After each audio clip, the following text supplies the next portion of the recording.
बिस्मिल्लाहिर्रहमानिर्रहीम। कैसे हैं भाई आप लोग? रटना नहीं है, समझना है। Syntax book board matric chemistry chapter number 13 nitrogen oxygen. Nitrogen series इसमें हो चुकी। ऑक्सीजन सीरीज़ जो है उसका पार्ट 4 हम करने जा रहे हैं। Oxidation, reduction, oxidising agent, reducing agent करने जा रहे हैं। कॉपी पेंसिल ले लीजिए, लेक्चर को नोट करना है और मुस्कुराते रहना। मैं तो मुस्कुराऊंगा नहीं। क्यों नहीं मुस्कुराएंगे आप? सॉरी। किस लिए सॉरी सर? मिस्टेक हो गई भैया, क्या करें। मिस्टेक खुदा से नहीं हो सकती, बस अल्लाह ताला से मिस्टेक्स नहीं हो सकती। अल्लाह ताला गलतियों से पाक हैं। बाकी हम इंसान तो बस गलतियां करते हैं, सीखते हैं। कभी अपनी गलतियों से सीखते हैं, कभी दूसरों की गलतियों से सीखते हैं। एक बात तो तय है कि हम सीखते मिस्टेक्स से ही हैं। बहरहाल कौन सी मिस्टेक है? ऑक्सीडेशन और रिडक्शन की डेफिनेशन में जो है वो मिस्टेक्स मुझसे हुई हैं और एक वीडियो में नहीं हुई। यही तो प्रॉब्लम है।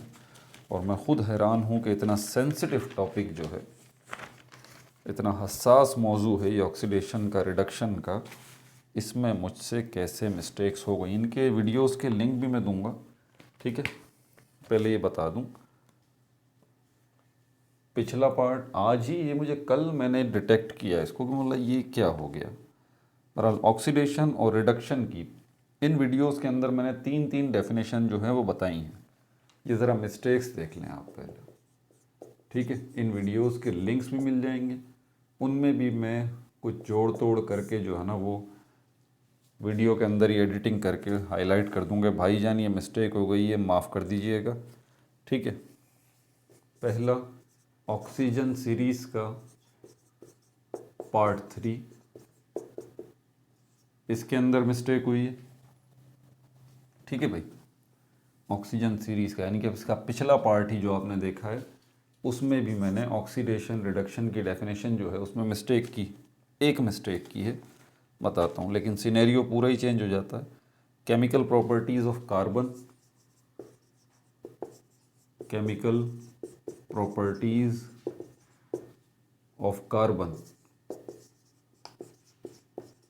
ये टॉपिक जो है वो हमने किया था पिछली वीडियोस में, याद करें आप। उसमें भी ऑक्सीडेशन रिडक्शन का जिक्र है, तो मुझे याद पड़ता है उसमें भी मैंने डेफिनेशंस बताई हैं। केमिकल प्रॉपर्टीज़ ऑफ हाइड्रोजन, इस वाली वीडियो के अंदर भी जो है वो ऑक्सीडेशन रिडक्शन का जिक्र है। केमिकल प्रॉपर्टीज़ ऑफ हाइड्रोजन, तो हो सकता है इसमें भी मैंने ऑक्सीडेशन रिडक्शन की डेफिनेशंस जो हैं वो बताई हैं, तो वहाँ भी करेक्शन कर लीजिएगा। देखें तो सही ज़रा, कमाल की बात, चौथी वीडियो भी देखें। Chemical properties of ammonia, chemical properties of ammonia, इसके अंदर भी ऑक्सीडेशन रिडक्शन का जिक्र मौजूद है। और finally chemical properties of nitric acid, chemical properties of nitric acid HNO3। In 5 videos के अंदर ऑक्सीडेशन रिडक्शन, मैंने बुक चेक की है तो ऑक्सीडेशन रिडक्शन का टॉपिक इसमें मौजूद है। अब इन वीडियोस के अंदर, तकरीबन वीडियोस के अंदर मैंने इसकी डेफिनेशन बताई है ऑक्सीडेशन रिडक्शन की, ठीक है भाई। इन वीडियोस के लिंक जो है इसी वीडियो के डिस्क्रिप्शन में आपको मिल जाएंगे, ठीक है। तो इस्लाह कर लीजिएगा अपनी। चलें, मेरे लिए तो ये मिस्टेक हो जाएगी, आप लोगों के लिए इस्लाह हो जाएगी। क्या है?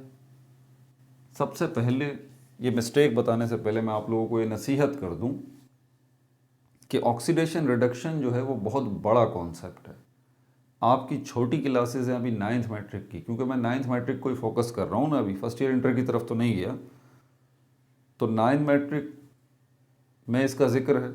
उसके बाद फर्स्ट ईयर इंटर के अंदर वो ऑक्सीडेशन रिडक्शन इसी की बात करेगा, तो वो आपके सर पे से गुजर जाएगी। उसके बाद यूनिवर्सिटी लेवल तक जो है वो ऑक्सीडेशन रिडक्शन ये टॉपिक चलता ही रहेगा। तो ये बार बार आएगा आपके पास और बार बार आपको डिस्टर्ब करेगा। तो मेरी नसीहत आपको यह है कि जिस वक्त आपके पास ये टॉपिक आए, खामोशी से एक पेज लीजिए और जैसा मैं कर रहा हूँ वैसा कर लीजिए आप। मैं भी इंसान हूँ ना, मैं भी तो याद रखने का तरीका। पहले मैं रिडक्शन को ले लेता हूँ, रिडक्शन का प्रोसेस क्या है, और इलेक्ट्रॉन्स को ले लेता हूँ, gain of electron, gain of electron. इन्हीं डेफिनेशंस के अंदर मैंने बताया लॉस ऑफ हाइड्रोजन, मिस्टेक हो गई, लॉस ऑफ हाइड्रोजन नहीं, गेन ऑफ हाइड्रोजन, ये थी वो मिस्टेक। पिछली वीडियोस में क्या बताता रहा हूँ, रिडक्शन में गेन ऑफ इलेक्ट्रॉन बिल्कुल सही है, उसके बाद लॉस ऑफ हाइड्रोजन बोला है, लॉस ऑफ हाइड्रोजन नहीं, गेन ऑफ हाइड्रोजन। ठीक है, लॉस सिर्फ एक ही जगह पे आ जाएगा, यानी कि 2 दफ़ा गेन आएगा और 1 दफ़ा लॉस आएगा, लॉस ऑफ ऑक्सीजन। क्लियर हो गई ये बात? ये मेरा तरीका है याद रखने का। अब आप बोलेंगे सर बड़ा अच्छा तरीका, आपको तो खुद ही याद नहीं रहा। भाई मुझे याद था, नो डाउट, लेकिन जहन है ना बस घूम गया। वो बात कहते कहते वो वाली बात दिमाग में अटक गई, वही मैंने बता दी, और बता दी 5 वीडियोस में बता दी वही बात। और वो बात क्या थी, गेन ऑफ इलेक्ट्रॉन के बाद बस मेरे जहन में ये बात आई कि लॉस ऑफ हाइड्रोजन, लॉस, एक गेन है और 2 लॉस है। मैंने इस तरह से याद रखा था, एक गेन है और 2 लॉस है, बस ये मैंने याद रखा था। और यही मुझसे मिस्टेक हुई थी, 2 गेन है और 1 लॉस है, gain of electron, gain of hydrogen, gain of loss of oxygen. ठीक हो गया, ये रिडक्शन हो गया। पहले रिडक्शन को ले लिया करें। अब ऑक्सीडेशन की तरफ चलें। ऑक्सीडेशन इसका इन्वर्स है, उल्टा है बिल्कुल। ऑक्सीडेशन इसका उल्टा है। क्या है, गेन ऑफ इलेक्ट्रॉन है तो यहां पर कर लेते हैं loss of electron,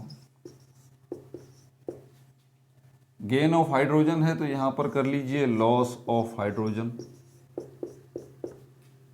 loss of oxygen है तो यहां पर कर लीजिए गेन ऑफ ऑक्सीजन। बस मैंने क्या कहा था, जब भी ये टॉपिक आए ये लिख लिया करें। और आप अभी भी ये लिख लें, लेक्चर तो नोट कर रहे हैं ना, इसको अभी लिख लें, क्योंकि मैं भी इसको मिटाऊंगा नहीं, ये मेरे लिए रोड मैप का काम करता है। क्योंकि डेफिनेशन रिडक्शन की एक नहीं है, 3 डेफिनेशन है। आपको किसी इक्वेशन के अंदर अगर देखना होगा तो तीनों जावियों से देखना होगा आपको। किसी जगह पर अगर वो कहता है कि इस सब्सटेंस के अंदर इस केमिकल पर रिडक्शन का प्रोसेस हो रहा है, तो इन 3 में से कोई एक प्रोसेस वहाँ हो रहा होगा।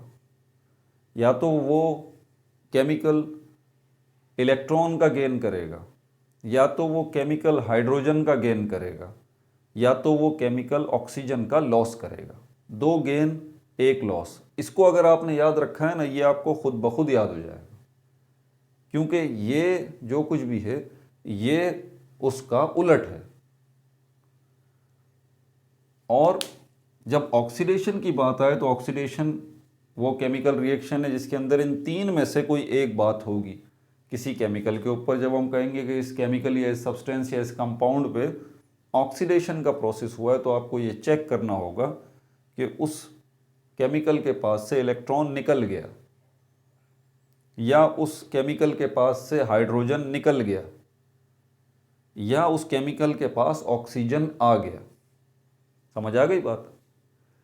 अब ये सब यहाँ तक जो पहुँचे होंगे बच्चे, वो अभी दिमाग घूम रहा होगा उनका, यार अभी ये क्या। इसीलिए मैं कह रहा हूँ कि ऑक्सीडेशन की तरफ बाद में आए, इसको छोड़ दें, ये खुद ब खुद आपको याद हो जाएगा। आप सिर्फ इसको देखें, रिडक्शन से शुरू करें। और रिडक्शन में 2 गेन और 1 लॉस, और यहाँ पर तरतीब भी याद रखें, पहले इलेक्ट्रॉन, फिर हाइड्रोजन, फिर ऑक्सीजन। देखें तरतीब मैंने यहाँ पर ऑक्सीडेशन में भी यही रखी है, पहले इलेक्ट्रॉन, फिर हाइड्रोजन और उसके बाद फिर ऑक्सीजन को रखा है, इसी तरतीब को रखा है। फिर gain gain loss, loss loss gain, रट्टा लगा लें इसको। ठीक है, अच्छे से इसको रख लें, इसको अपने पास नोट कर लें। जब भी ये टॉपिक आए ऑक्सीडेशन रिडक्शन का, आप बोलें भाई साहब 1 मिनट मुझे पेपर पेंसिल दे दो ज़रा, मुझे तुम्हारी बात जब समझ आएगी जब मैं ये नक्शा बना लूँगा। ये नक्शा जब बन जाएगा तो आपको समझ आ जाएगी। हाँ बोले अब आप बोलिएगा कि हाँ कौन सी किस कंपाउंड का बता रहे हैं कि यहाँ पर रिडक्शन हुआ है। अब आप चेक कर लें क्या वहाँ पर गेन ऑफ इलेक्ट्रॉन हुआ है, क्या वहाँ पर गेन ऑफ हाइड्रोजन हुआ है, या वहाँ पर लॉस ऑफ ऑक्सीजन हुआ है। तो आप कहेंगे हाँ बिल्कुल आप सही कह रहे हैं, यहाँ पर रिडक्शन का प्रोसेस हुआ है। तीनों में से कोई एक। इन दोनों से ही रिडक्शन और ऑक्सीडेशन के प्रोसेस से ही कनेक्ट है हमारे पास रिड्यूसिंग एजेंट का कॉन्सेप्ट और ऑक्सीडाइजिंग एजेंट का कॉन्सेप्ट। ये आपको जब याद होगा ऑक्सीडेशन, जब आपको रिडक्शन याद हो जाएगा। और जब ये दोनों याद हो जाएंगे, क्योंकि हर दफ़ा तो जाहिर सी बात है आप पेपर लेके लिखेंगे नहीं, 2-3 दफ़ा ये प्रैक्टिस करेंगे तो फिर ये आपके दिमाग में नक्शा बैठ जाएगा, फिर टेंशन नहीं होगी। वरना ये खला जो है ना, ये खला, ये स्पेस जो है ना, वो फिल नहीं हो पाएगा। आप जगह जगह परेशानी का शिकार रहेंगे इस ऑक्सीडेशन रिडक्शन केमिकल रिएक्शंस को की वजह से। ये मैं बता दूं आपको पहले ही। तो ये मेरी नसीहत है, इसीलिए मैंने कहा कि जब भी इनकी बात आए आप पेपर लेके इसको पहले लिख लें, क्योंकि ये आपने याद कर रखा होगा पहले। 2-3-4-5 दफ़ा जब इसको लिखेंगे ना, आपको इस जहन में बैठ जाएगा, क्योंकि इन्हीं से फिर आपको रिड्यूसिंग एजेंट समझ में आएगा। रिड्यूसिंग एजेंट, कोई बोले कि रिड्यूसिंग एजेंट यहाँ पर ये है, तब भी आप यही कर लें कि इसको लिख लें, क्योंकि ये दो समझ में आएंगे तो ही रिड्यूसिंग एजेंट समझ में आएगा, तभी ऑक्सीडाइजिंग एजेंट समझ में आएगा। बहरहाल इन वीडियोस के अंदर मैंने पहले रिड्यूसिंग एजेंट और ऑक्सीडाइजिंग एजेंट को जो समझाया था, उनकी जो डेफिनेशन बताई थी वो सही थी, सिवाय इसको छोड़ के। इस जगह पे जो गड़बड़ हुई थी वो मैंने पहले ही बता दिया आपको, दोनों जगहों पे गड़बड़ हुई। मिस्टेक क्या बात की थी मैंने, दोबारा रिपीट कर दूं। गेन ऑफ इलेक्ट्रॉन रिडक्शन में तो सही बताया, फिर लॉस ऑफ हाइड्रोजन बोल दिया, और ऑक्सीडेशन में लॉस ऑफ इलेक्ट्रॉन तो सही बताया, फिर गेन ऑफ हाइड्रोजन बोल दिया। ठीक है, मैं ये समझा कि एक गेन है, दो लॉस है रिडक्शन में, जबकि 2 गेन थे, 1 लॉस था। और ऑक्सीडेशन में 2 लॉस हैं और 1 गेन है। बाकी तरतीब इलेक्ट्रॉन, हाइड्रोजन और ऑक्सीजन। ठीक है, याद हो गई। आगे चलें, हम बिठा दूं इसको।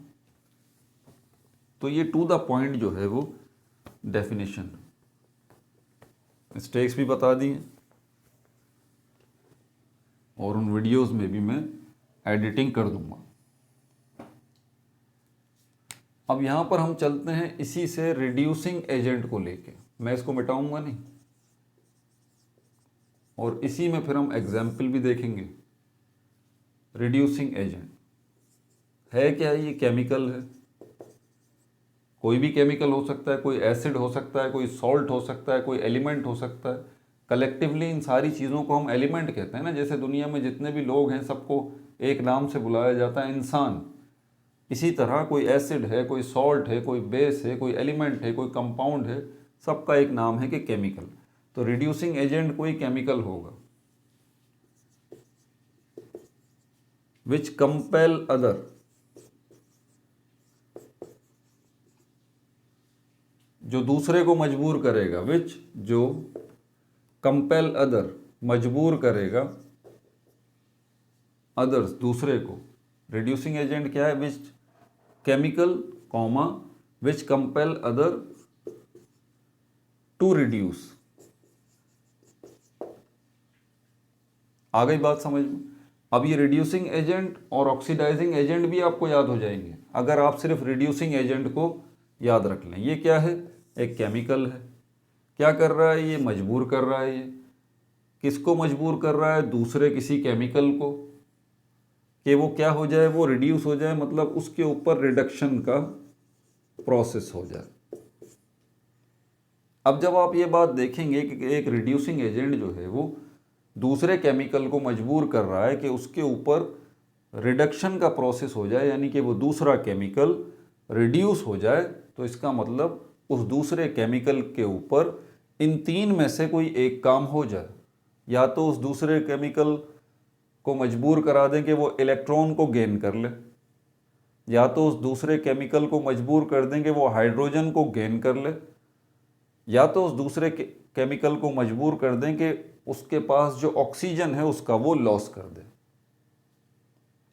अगर तो कोई एक केमिकल दूसरे केमिकल को इन तीन में से किसी एक काम पे भी मजबूर कर देता है तो वो पहला वाला केमिकल क्या कहलाएगा? रिड्यूसिंग एजेंट, क्योंकि उसने रिडक्शन पे मजबूर कर दिया दूसरे वाले केमिकल को। बात समझ आ गई? रिड्यूसिंग एजेंट अगर समझ में आ गई, अभी एग्जाम्पल्स भी देखते हैं इनकी। अगर रिड्यूसिंग एजेंट आपको समझ में आ गया तो ऑक्सीडाइजिंग एजेंट भी आपको अभी के अभी समझ में आ जाएगा। ऑक्सीडाइजिंग एजेंट, पहली बात क्या है? ये केमिकल है। ये भी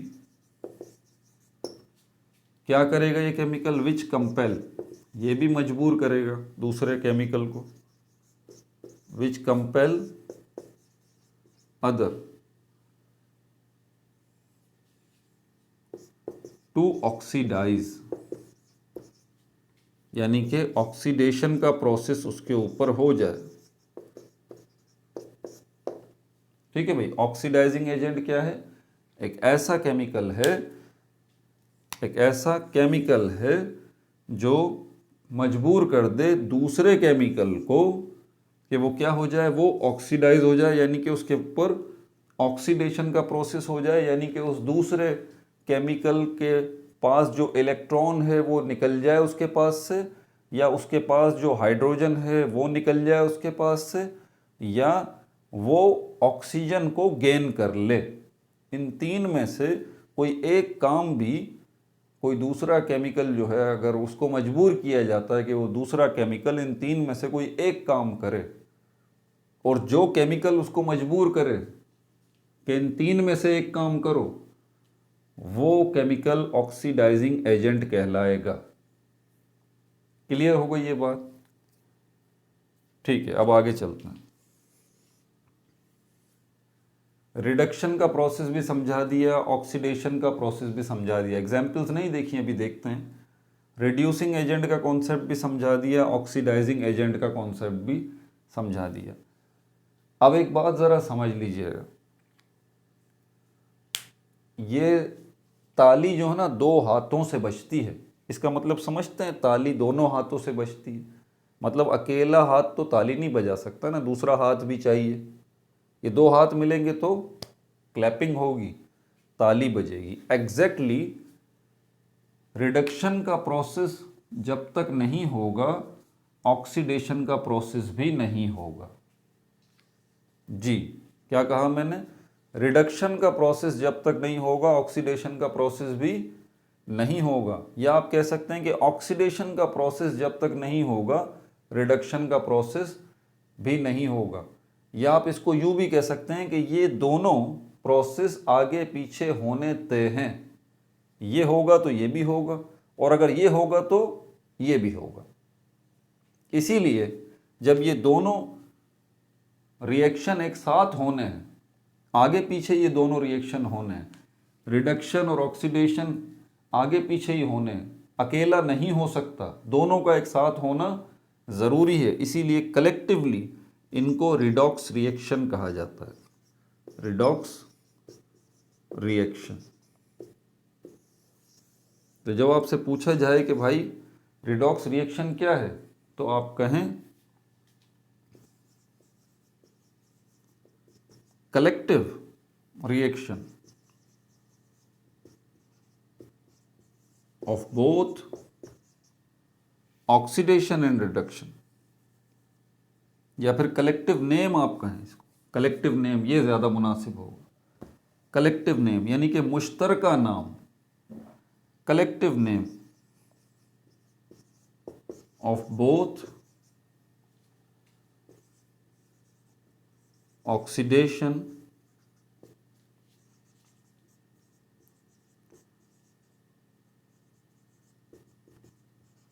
एंड रिडक्शन। क्लियर हो गई बात? तो कलेक्टिव नेम है। आपसे पूछा जाए भाई रिडॉक्स रिएक्शन क्या है, तो आप समझ जाइएगा कि ये असल में रिडक्शन और ऑक्सीडेशन रिएक्शंस की बात कर रहे हैं। ठीक है, तो रिडॉक्स रिएक्शन कलेक्टिवली इन दोनों को ही कहा जाता है, क्योंकि ये दोनों केमिकल रिएक्शन एक साथ ही होते हैं। ये बात तय है। क्लियर हो गई बात? रिड्यूसिंग एजेंट भी क्लियर हो गया, ऑक्सीडाइजिंग एजेंट भी क्लियर हो गया। अगर अभी भी क्लियर नहीं है तो वीडियो बैक करके दोबारा से सुनिए, ठीक है, और नोट कीजिए इस सबको, क्योंकि अब इसकी मैं डिटेल जो बताने वाला हूँ अलग अलग, इसकी अलग हेडिंग आएगी तो इसकी एग्जाम्पल्स को देखेंगे, इसकी भी, इसकी भी, इसकी भी, इस तरह से, ठीक है। मिटा दूँ इसको?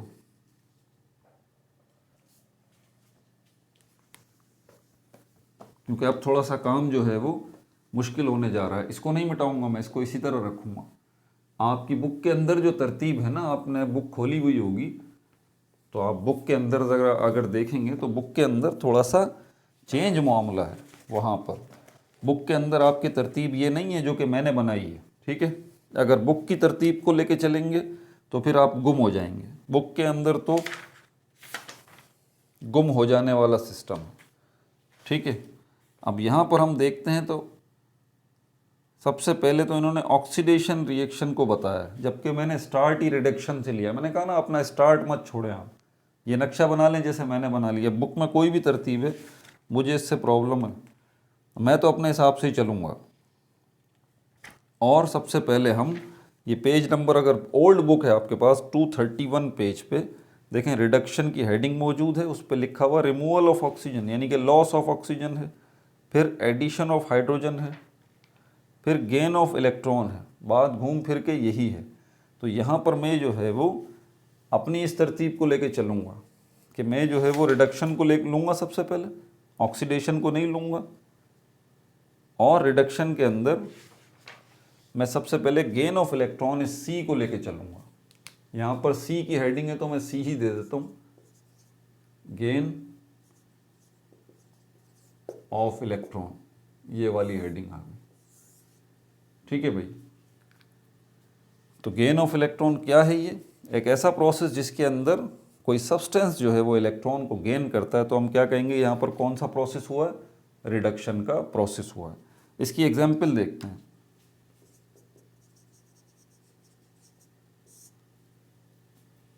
एग्जाम्पल देखते हैं इसकी। एल्युमिनियम का आयन है ये 3+, ये 3 इलेक्ट्रॉन लेके एल्युमिनियम का एटम बन रहा है, ठीक है।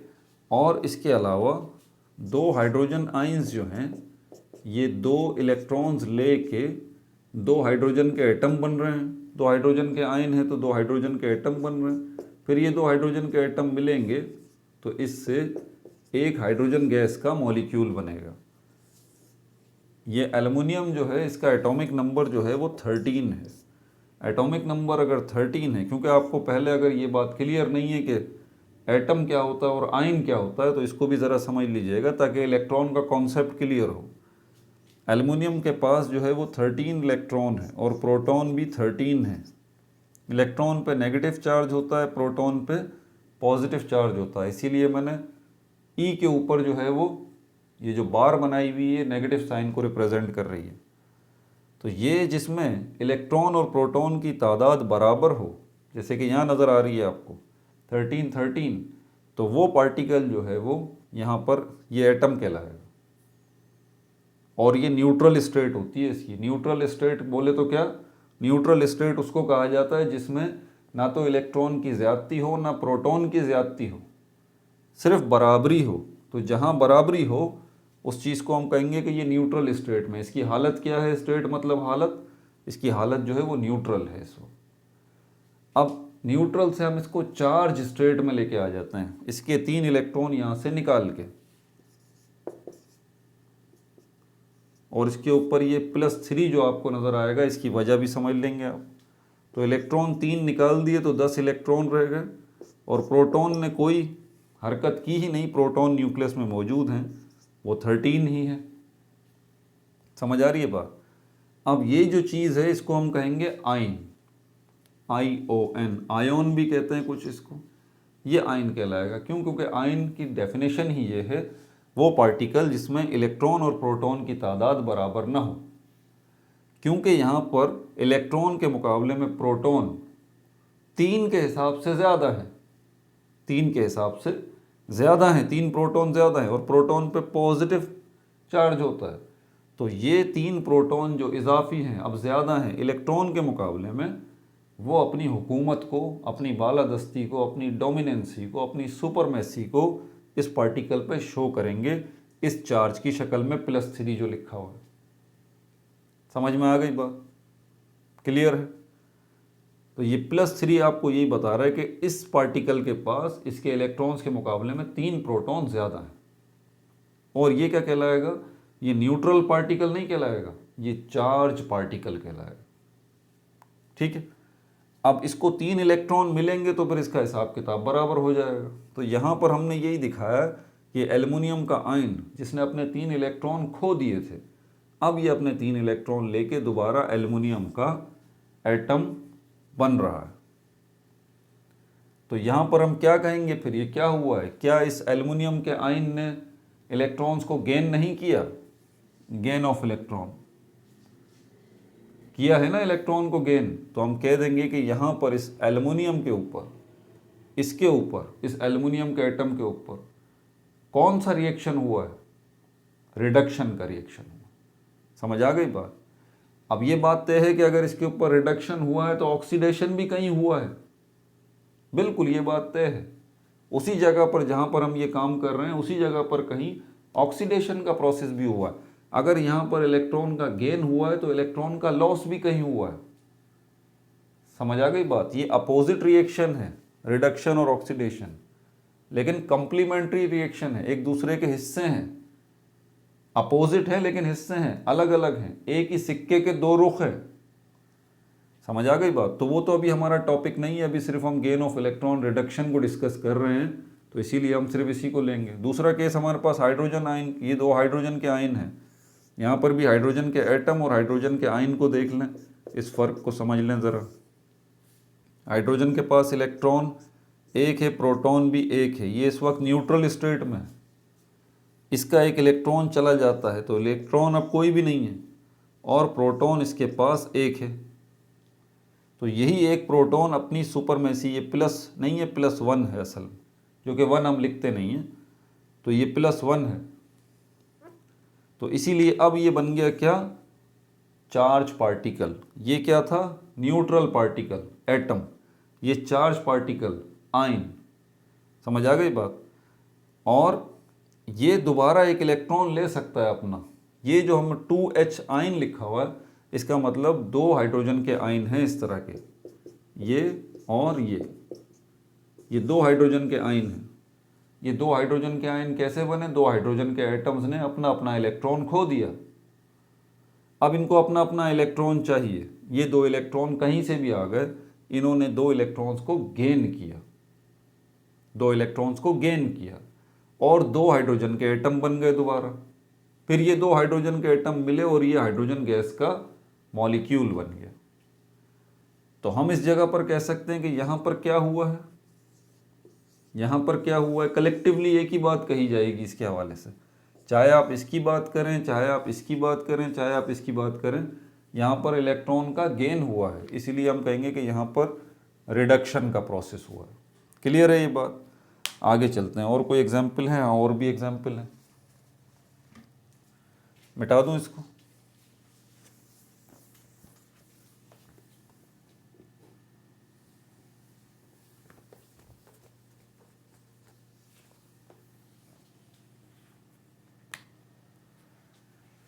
ये एक बीकर है, इसमें आपने पानी लिया, पानी लेने के बाद इसमें आपने H2SO4 डाला, सल्फ्यूरिक एसिड। पानी जो है सल्फ्यूरिक एसिड को आयनाइज कर देगा, तोड़ देगा, हाइड्रोजन आयंस बनेंगे और सल्फेट आयंस बनेंगे।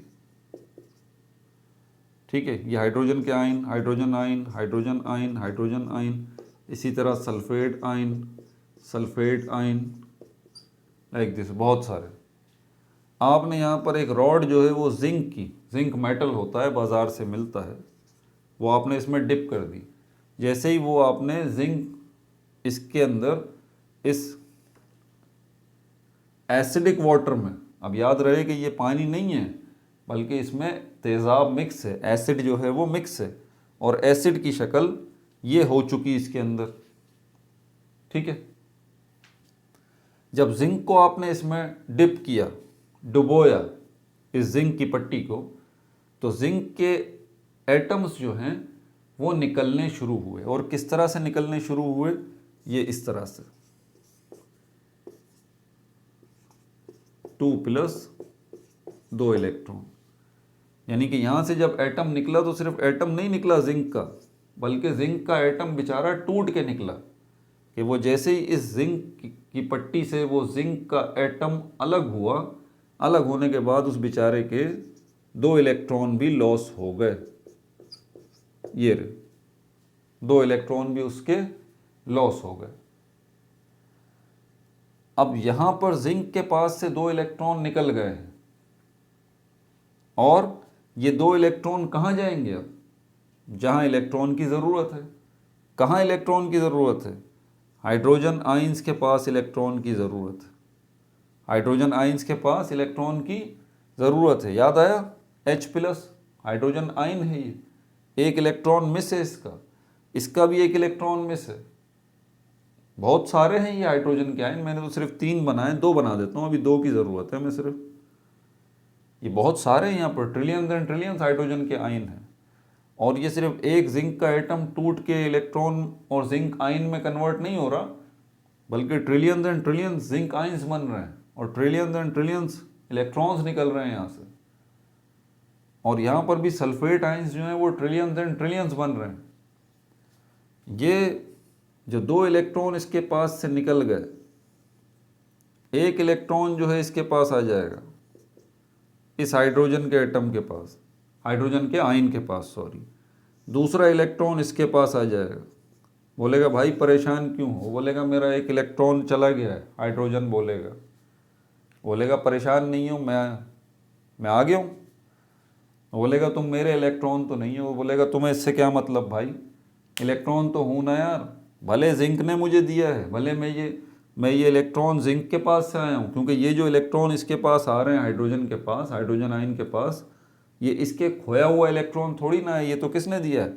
जिंक के एटम ने टूट के, जिंक के एटम ने आयनाइज हो के ये इलेक्ट्रॉन दिए हैं इसको। और यहाँ पर फिर क्या होगा? डेफिनेटली जो मैंने पहले बताया था, यहाँ हाइड्रोजन के एटम बनेंगे।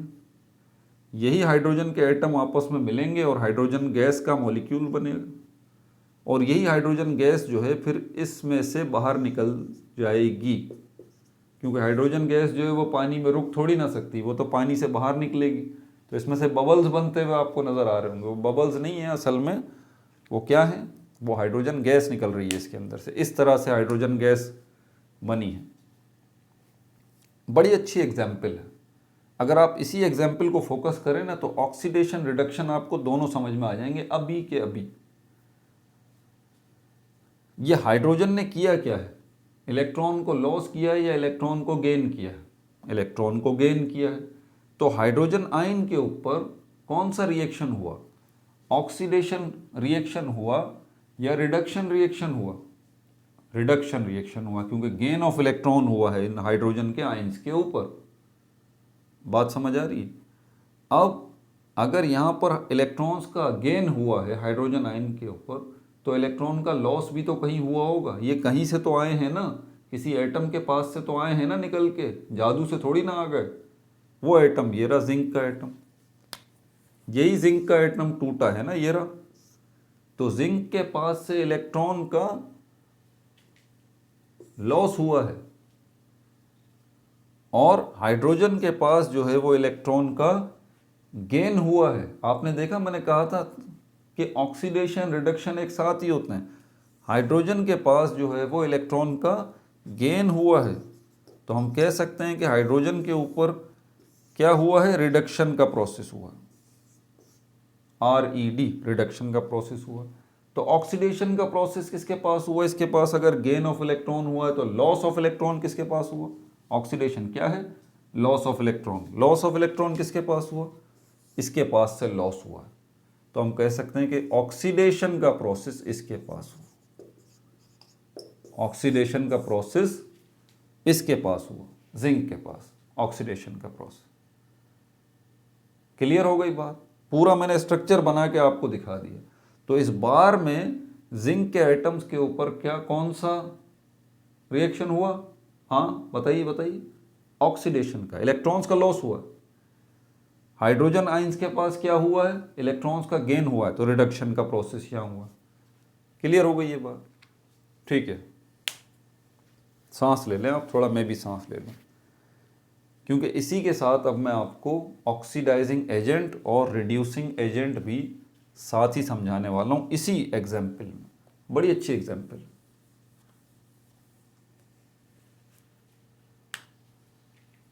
मैं हमेशा रिडक्शन से ही स्टार्ट लेता हूँ, तो रिड्यूसिंग एजेंट करते हैं अभी पहले। रिड्यूसिंग एजेंट एक ऐसा एजेंट, एक ऐसा केमिकल जो दूसरे केमिकल को क्या करेगा, मजबूर करेगा कि वो क्या हो जाए, वो रिड्यूस हो जाए, उसके ऊपर रिडक्शन का प्रोसेस हो जाए। क्या करे, कंपेल करे other to reduce.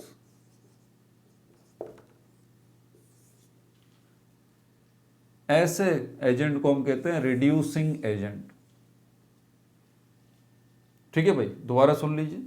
Reducing agent ऐसा एजेंट जो कि कंपेल करे, मजबूर करे दूसरे को कि क्या हो जाए, वो रिड्यूस हो जाए, मतलब उसके पास रिडक्शन का प्रोसेस हो जाए, रिडक्शन का प्रोसेस हो जाए। रिडक्शन का प्रोसेस यहाँ किसके ऊपर हुआ है, हाइड्रोजन आयन के ऊपर हुआ है या जिंक के ऊपर हुआ है, हाइड्रोजन के ऊपर हुआ है। रिडक्शन का प्रोसेस, क्योंकि इसी ने इलेक्ट्रॉन को गेन किया। इसको किसने मजबूर किया कि ये इलेक्ट्रॉन को गेन करे, भाई जिंक ने किया। जिंक ने किया है इसको मजबूर कि ये इलेक्ट्रॉन का गेन करे। कैसे, जब जिंक ने इलेक्ट्रॉन का लॉस किया। तो इसीलिए हम जिंक को कह सकते हैं कि जिंक क्या है, यहां पर रिड्यूसिंग एजेंट। रिड्यूसिंग एजेंट ये वो है जो कि दूसरे को मजबूर कर रहा है कि भाई क्या हो जाओ, रिड्यूस हो जाओ। अब जो बात बताने जा रहा हूं वो थोड़ी सी कंफ्यूजिंग है, यहां तक तो समझ में आ जाए। अब अगला कॉन्सेप्ट जो मैं देने जा रहा हूं वो देने जा रहा हूं ऑक्सीडाइजिंग एजेंट। क्योंकि आप ये बात समझ गए होंगे कि यार अगर एक ही जगह पर रिडक्शन का प्रोसेस हो रहा है और ऑक्सीडेशन का हो रहा है, और उस एक ही जगह पर एक चीज़ अगर रिड्यूसिंग एजेंट है, तो डेफिनेटली दूसरी चीज़ ऑक्सीडाइजिंग एजेंट होगी। लेकिन कैसे, उसकी डेफिनेशन देखते हैं। ऑक्सीडाइजिंग एजेंट,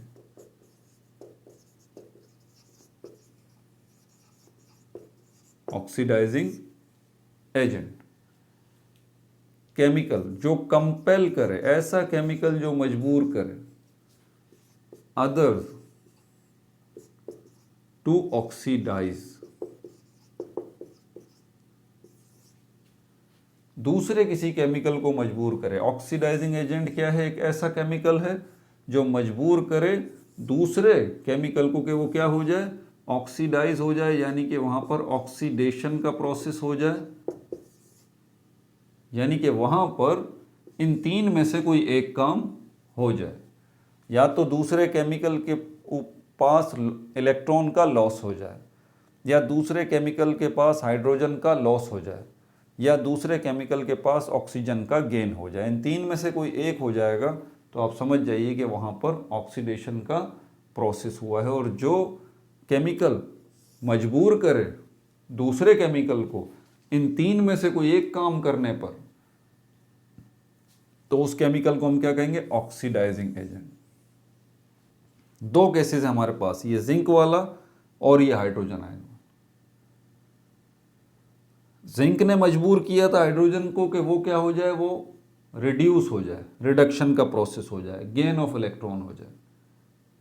ताली एक हाथ से नहीं बजती, ताली दोनों हाथों से बजती है। जिस वक्त जिंक ने इसको मजबूर किया कि भाई मैं तुम्हें रिड्यूस करूंगा, तुम पे रिडक्शन का प्रोसेस करूंगा, तुम्हें मजबूर कर दूंगा कि इलेक्ट्रॉन का गेन करो, उसी वक्त हाइड्रोजन ने बोला सिर्फ तुम ही मुझे मजबूर नहीं करोगे। हाइड्रोजन ने बोला सिर्फ तुम ही मुझे मजबूर नहीं करोगे, मैं भी तुम्हें मजबूर कर दूंगा कि तुम इलेक्ट्रॉन का लॉस करो। हाइड्रोजन ने क्या कहा, जिंक मैं भी तुम्हें मजबूर कर दूंगा कि तुम इलेक्ट्रॉन का लॉस करो। और लॉस ऑफ इलेक्ट्रॉन का मतलब क्या है, ऑक्सीडेशन। तो जिंक को मजबूर किया हाइड्रोजन ने, हाइड्रोजन आयन ने कि वो क्या करे, इलेक्ट्रॉन का लॉस करे। तो इस पॉइंट ऑफ व्यू से ये हाइड्रोजन आयन या फिर ये हाइड्रोजन, ये क्या हुआ, क्या किया इसने यहाँ पर, इसने इसको मजबूर किया जिंक को कि ये जिंक क्या करे, ये इलेक्ट्रॉन का लॉस करे, यानी कि इसके ऊपर ऑक्सीडेशन का प्रोसेस हो जाए। तो जो केमिकल किसी दूसरे केमिकल के ऊपर ऑक्सीडेशन का प्रोसेस करवाता है वो केमिकल खुद क्या कहलाता है, ऑक्सीडाइजिंग एजेंट। Oxidising agent. तो हाइड्रोजन जो है यहां पर कहलाया ऑक्सीडाइजिंग एजेंट, क्योंकि उसने जिंक को मजबूर किया कि वो ऑक्सीडाइज हो जाए। और जिंक जो है क्या कहलाया, रिड्यूसिंग एजेंट, क्योंकि उसने हाइड्रोजन को मजबूर किया कि वो रिड्यूस हो जाए। समझ आ गई बात? अगर अब भी थोड़ी खिचड़ी पकड़ी है दिमाग में तो वीडियो को यहीं रोकें और दोबारा गेन करें, जहन को रिलैक्स रखें, तसल्ली से मेरी बात सुने और ये सब कुछ जो नक्शे बना रहा हूँ ना मैं, ये बनाएं, आराम से देखें इस वीडियो, तभी जो है वो बात आपको क्लियर होगी। बहरहाल अभी तक मैं आपको रिडक्शन, ऑक्सीडेशन और रिड्यूसिंग एजेंट और ऑक्सीडाइजिंग एजेंट की एग्जाम्पल्स जो है वो दे के बता भी चुका हूँ। रिडक्शन, ऑक्सीडेशन भी मैंने आपको क्लियर कर दिया, ठीक है। कुछ और एग्जाम्पल हैं, क्योंकि हम ये मत भूलिएगा कि हम रिडक्शन वाले टॉपिक के अंदर गेन ऑफ इलेक्ट्रॉन वाला टॉपिक कर रहे हैं अभी, सिर्फ ये अभी इसकी एग्जाम्पल्स देख रहे हैं। अभी गेन ऑफ हाइड्रोजन वाली एग्जाम्पल रहती हैं, लॉस ऑफ ऑक्सीजन वाली एग्जाम्पल रहती हैं। ऑक्सीडेशन के अंदर हमने लॉस ऑफ इलेक्ट्रॉन वाली एग्जाम्पल अभी देखी है कि यहाँ पर हुआ है ऑक्सीडेशन का प्रोसेस, लेकिन अभी लॉस ऑफ हाइड्रोजन वाली एग्जाम्पल रहती है, गेन ऑफ ऑक्सीजन वाली एग्जाम्पल अभी रहती है। अब एग्जाम्पल्स करते हैं जो बुक में दी हुई है ना, मिटा दूं इसको, ये नक्शा नहीं मिटाऊंगा, ये बहुत ज़रूरी है।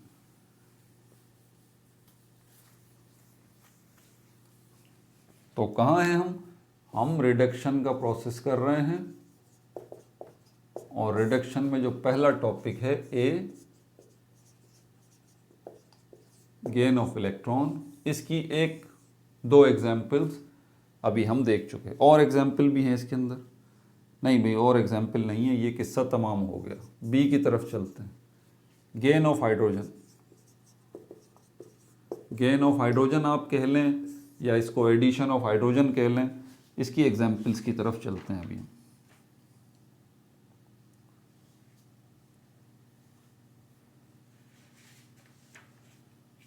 इसमें हमारे पास एग्जाम्पल ये हाइड्रोजन सल्फाइड है, ये गैस होती है, ठीक है, और क्लोरीन है, ये भी गैस है।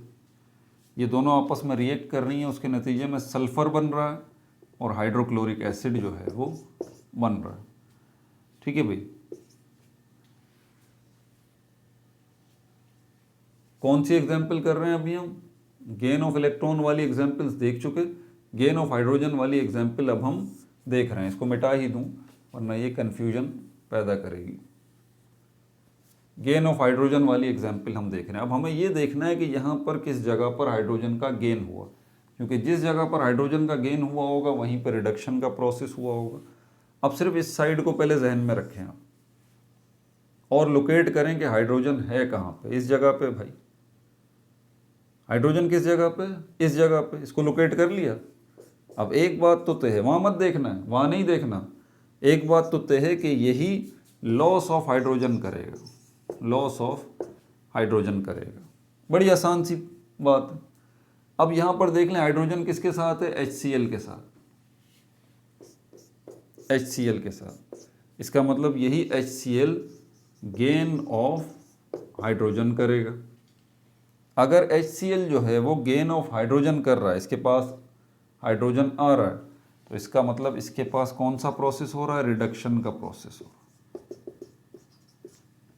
यहाँ पर क्या हुआ है, रिडक्शन का प्रोसेस हुआ है। और हाइड्रोजन सल्फाइड, इसने हाइड्रोजन का लॉस किया है, तो हाइड्रोजन के लॉस को हम क्या कहते हैं, उल्टा प्रोसेस देख लें, रिडक्शन का उल्टा प्रोसेस देख लें। गेन ऑफ हाइड्रोजन हो रहा है तो लॉस ऑफ हाइड्रोजन देखें, क्या है, ऑक्सीडेशन, लॉस ऑफ हाइड्रोजन। तो यहाँ पर कौन सा प्रोसेस हो रहा है, ऑक्सीडेशन का, ठीक है भाई। तो हाइड्रोजन सल्फाइड पे कोई आपसे पूछे कि भाई यहाँ कौन सा प्रोसेस हो रहा है, आप बोल दें कि यहाँ पर ऑक्सीडेशन का प्रोसेस हो रहा है क्योंकि हाइड्रोजन का लॉस हो रहा है। HCl पे कौन सा प्रोसेस हुआ है, तो आप कह सकते हैं यहाँ पर गेन ऑफ हाइड्रोजन हुआ है, तभी जो है ये क्या कौन सा प्रोसेस है, रिडक्शन का प्रोसेस है।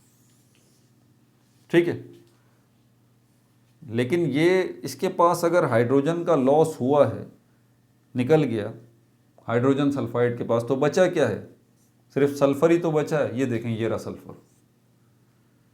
और अगर इसके पास क्लोरीन का गेन हुआ, क्लोरीन के पास हाइड्रोजन का अगर गेन हुआ, ये रहा क्लोरीन, इसके पास ही आया होगा ना, ये हाइड्रोजन यहाँ से निकल के इसी के पास गया होगा, HCl तभी बना है। ठीक है भाई, आगे चलें आप। और कौन सी एग्जाम्पल है इसके अलावा, हो गई है अभी, मिटा दूं इसको।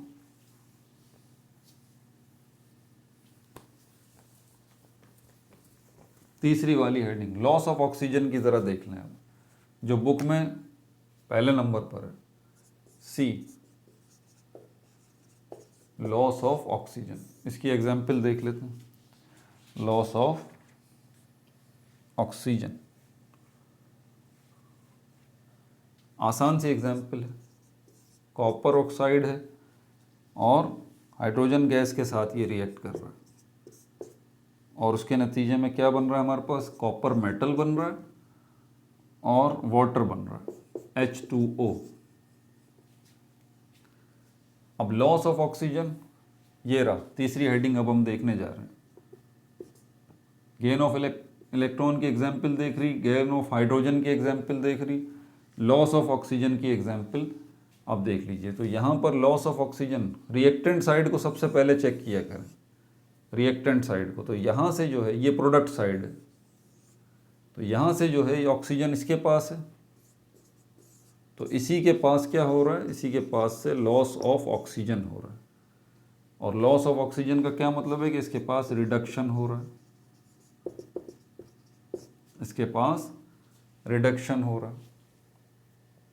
अब ये ऑक्सीजन जा किसके पास रहा है, यहाँ से निकल के ये इस हाइड्रोजन के पास जा रहा है, ये इस हाइड्रोजन के पास जा रहा है। तो हम कह सकते हैं कि H2O ये वो जगह है जहाँ पर गेन ऑफ ऑक्सीजन हुआ है।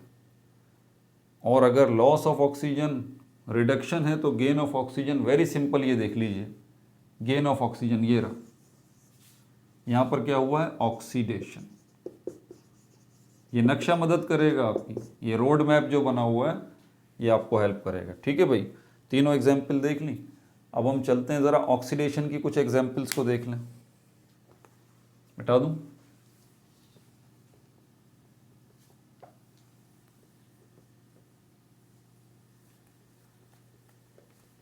रिडक्शन की तीनों एग्जाम्पल्स हो गई।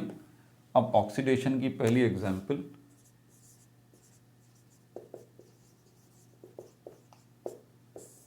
पहली एग्जाम्पल ए, क्या लिखा हुआ है, loss of electron, loss of electron. इसकी एग्जाम्पल देखते हैं।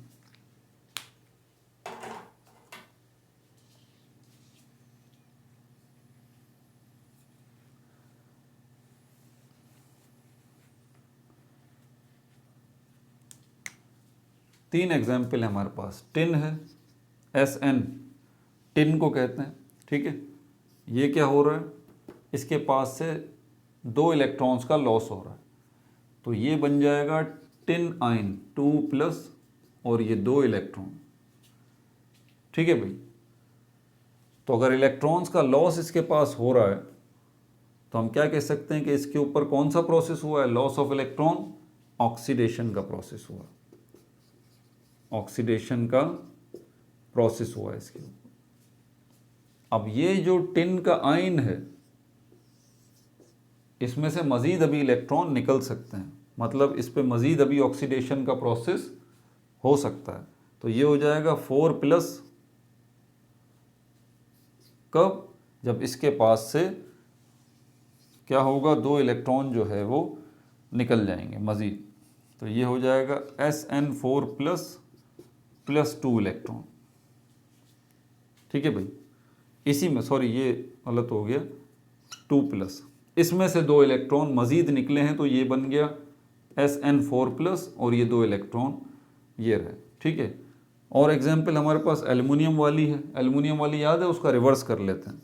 तो ये एल्युमिनियम है, इसके पास से 2 इलेक्ट्रॉन निकलेंगे तो ये एल्युमिनियम का आयन बन जाएगा और ये 2 इलेक्ट्रॉन आ गए, ठीक है भाई। तो क्या हुआ है यहाँ पर ऑक्सीडेशन का प्रोसेस हुआ है, लॉस ऑफ इलेक्ट्रॉन, यहाँ पर भी लॉस ऑफ इलेक्ट्रॉन, यहाँ पर भी लॉस ऑफ इलेक्ट्रॉन, यहाँ पर भी लॉस ऑफ इलेक्ट्रॉन। ये हो गया लॉस ऑफ इलेक्ट्रॉन की एग्जाम्पल। लॉस ऑफ हाइड्रोजन की एग्जाम्पल देखें, मिटा दूं इसे।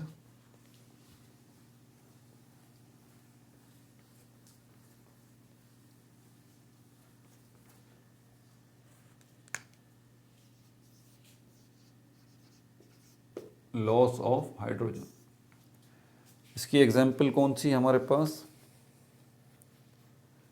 हाइड्रोजन सल्फाइड वाली है, क्लोरीन गैस, और क्या बना था इससे, हाइड्रोक्लोरिक एसिड बना था और सल्फर बना था। ये एग्जाम्पल तो मैं पहले ही बता चुका हूँ। लॉस ऑफ हाइड्रोजन किसके पास हुआ है, लॉस हाइड्रोजन का इसके पास से, मैंने कहा है हमेशा रिएक्टेंट साइड को पहले देखा करें। तो यहाँ पर हाइड्रोजन का लॉस हुआ है और जब इसके पास से ये हाइड्रोजन निकल गया तो क्या बचा, सल्फर सिर्फ ये रहा जिसको यहाँ दिखाया गया, ये रहा सल्फर। तो यहाँ पर हम कह सकते हैं कि H2S के ऊपर क्या हुआ है, कौन सा प्रोसेस हुआ है, अगर यहाँ हाइड्रोजन का लॉस हुआ है, लॉस ऑफ हाइड्रोजन, यहाँ पर ऑक्सीडेशन का प्रोसेस हुआ, ठीक है भाई। और कौन सी एग्जाम्पल है यहाँ पर हमारे पास, मैंगनीज ऑक्साइड है, इसको भी देख लेते हैं। मैंगनीज ऑक्साइड, इसको हाइड्रोक्लोरिक एसिड के साथ रिएक्ट करवा रहे हैं, 4HCl, manganese oxide hydrochloric acid के साथ रिएक्ट करके मैंगनीज क्लोराइड बना रही है, manganese chloride plus chlorine gas plus water, H2O, 2H2O,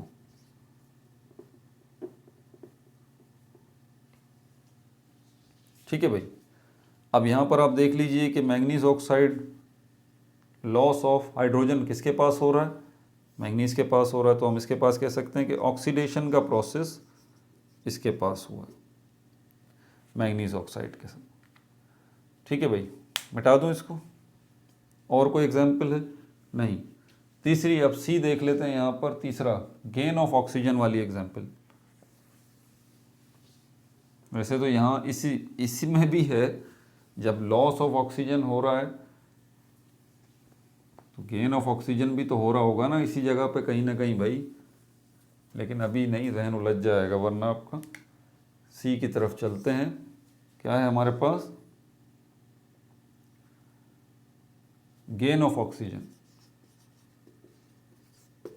gain of oxygen, इसमें हमारे पास बहुत सारी एग्जाम्पल हैं। गेन ऑफ ऑक्सीजन में हमारे पास ये आयरन है, ठीक है, आयरन की एग्जाम्पल है, वो ऑक्सीजन के साथ रिएक्ट कर रहा है, जिसको हम रस्टिंग कहते हैं, जंग का लग जाना, ये भी असल में एक ऑक्सीडेशन रिएक्शन है, ठीक है भाई। तो यहाँ पर आयरन और ऑक्सीजन जो है वो मिल रहे हैं, उससे बन रहा है फेरिक ऑक्साइड, यानी कि आयरन ऑक्साइड, Fe2O3, इसको फेरिक ऑक्साइड भी कहते हैं, फेरिक ऑक्साइड। तो कोई आपसे पूछता है भाई फेरिक ऑक्साइड के ऊपर कौन सा केमिकल रिएक्शन हुआ है, तो आप कह सकते हैं ऑक्सीडेशन रिएक्शन हुआ है, ठीक है, क्योंकि गेन ऑफ ऑक्सीजन हुआ है यहाँ पर। अच्छा, दूसरी एग्जाम्पल हमारे पास कौन सी है, दूसरी एग्जाम्पल मैग्नीशियम है, सॉलिड होता है, इसको आप बर्न कीजिए, जलाइए इसको आप, ये रस्टिंग वाली एग्जाम्पल थी, ये बर्निंग वाली कंबस्शन वाली एग्जाम्पल है, इससे बनेगा मैग्नीशियम ऑक्साइड। तो मैग्नीशियम ऑक्साइड जो है, इसके ऊपर कौन सा प्रोसेस हुआ है यहाँ पर, किस वजह से ये बना है magnesium oxide, gain of oxygen हुआ है, इसका मतलब यहाँ पर कौन सा प्रोसेस हुआ है, ऑक्सीडेशन का प्रोसेस हुआ है, ठीक है भाई। तीसरी एग्जाम्पल कार्बन, ये भी बर्निंग का प्रोसेस है, कोयला जो है जिसको हम कहते हैं, कोयला अगर बर्न कर रहे हैं, जला रहे हैं, तो इससे क्या बन रही है, कार्बन डाइऑक्साइड गैस बन रही है, तो ऑक्सीजन यहाँ पर ऐड हो रही है, तो ये क्या हो गया, ये भी ऑक्सीडेशन का प्रोसेस हो गया। चौथी और आखिरी एग्जाम्पल, नाइट्रिक ऑक्साइड जो है, अगर ऑक्सीजन के साथ रिएक्ट कर रही है यानी कि यहाँ भी बर्निंग का ही प्रोसेस हो रहा है और उसके नतीजे में क्या बन रहा है, सॉरी बर्निंग का प्रोसेस नहीं हो रहा, सिर्फ यहाँ पर आप हीट अप कर रहे हैं इसको, हाँ ये ध्यान में रखें। तो यहाँ पर क्या बन रहा है, ये नाइट्रस ऑक्साइड बन, नाइट्रोजन डाइऑक्साइड भी हम इसको कहते हैं और नाइट्रोजन परऑक्साइड भी हम इसको कहते हैं। तो इस जगह पे कौन सा रिएक्शन हुआ है, ऑक्सीडेशन का रिएक्शन हुआ है। ठीक है भाई, तो रिड्यूसिंग एजेंट भी हो गया, उसकी भी एग्जाम्पल हैं, लेकिन मेरे ख्याल में बस काफ़ी है इतना। पार्ट 4 हो चुका ऑक्सीजन सीरीज़ का, पार्ट 5 ऑक्सीजन सीरीज़ का होगा और हम इस चैप्टर 13 को अल्लाह हाफिज़ करके चैप्टर 14 की तरफ फिर जाएंगे। क्या नाम है इसका, सल्फर एंड इट्स कंपाउंड, इसको डिस्कस करेंगे। अपना बहुत ज़्यादा ख्याल रखिएगा। No like no subscribe, only share.